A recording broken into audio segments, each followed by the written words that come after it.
For those of you that have never done a score sheet, I'm gonna give you a quick tutorial. So up at the top, you're just gonna put the date, and then the division, if it's 12U, gold, silver, the 14U, 10U, label that.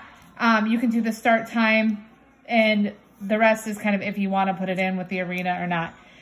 You're gonna put the roster stickers from the teams on here. If they don't have them, you just give it to a team manager of that team to write those in. They'll know what to do. I like to put the stickers for the teams based on where they're sitting at. So if I had Des Moines here and Ames here sitting on those sides of me, I would put those stickers there. That way it's, as they're coming off the ice, you don't get mixed up and put them on the wrong side. You also are able to dictate if they're home or visitor on either side. So it doesn't matter which one you put home or visitor on. You just circle it and then go ahead and put their team name at the top. The rest of the information down here, the head coach stuff, that's all done on those roster stickers, so you're fine there. For scoring then, you're going to write the period and then the time of the clock when the score was made. So let's say they made one at 10:43. The referee is going to come tell you who made the goal. So they say 28. And then if there's no assist, you can just draw a line. If there is assist, they can be up to 2. You just write the numbers in there. If there's 2 numbers, just write like 5, 7. The type is based off of this little reference down here at the bottom. I know it's hard to read on the video, but there's even strength, power play, shorthanded, empty net.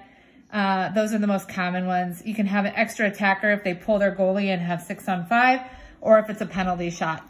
So you would just label what type of goal it was. Was it an even? Was it a shorthanded? And put that there. So you're gonna do that for each team on their own side. And then the penalties are the same. They each get written in their side. So one team has this side and one team has this side. So the penalties, you're gonna write the period that it happened in.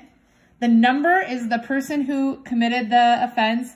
So say number 21, got it. Now the offense, you don't have to read the referee calls. You don't have to know how to interpret them. The referees are really great. They'll come over and tell you. So they'll probably say minor roughing, and you would just write roughing. Minor means they're gonna have the 1.5, which is what we're serving. So you're gonna put the 1.5 there.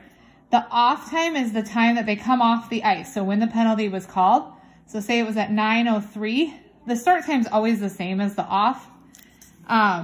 And then on is when they go back on the ice. So if they serve the full penalty of 1:30, then that would be 7:53 that they would, or I did that wrong, 7:33 that they would come back on.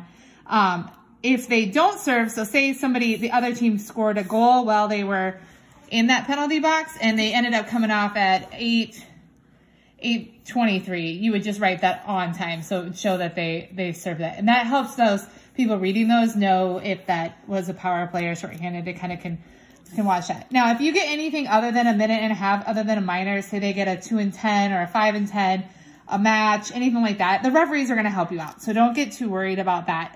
They will tell you what to do. The goals, you don't need to keep track of the shots on goal. It is nice, especially if they have more than one kid playing goalie. I do try to put the goalie number of the kid playing that. So you could put number 1 was playing goalie on this team. And if they do switch out, let's say 1 plays the first 2 periods and then, number 5 comes in, then you can keep track of both of those.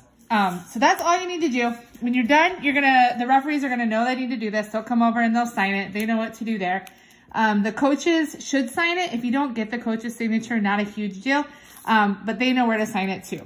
Then you're gonna give one coach from one team, or find their team manager, or find somebody from their team. You're gonna give one of the teams the yellow and one the pink. It doesn't really matter who gets what. And then the other 2 that are left, you're gonna leave them in the folder that Scott has put aside.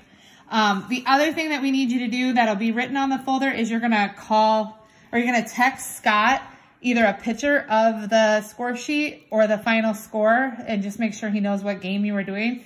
Probably just easy if you take a picture. So that way Scott can get the scores updated all day. So we'll have the number written on that folder as well. Give him a text of that score sheet and he will get that recorded and updated on the website. That's all you need to know. Thanks for helping out.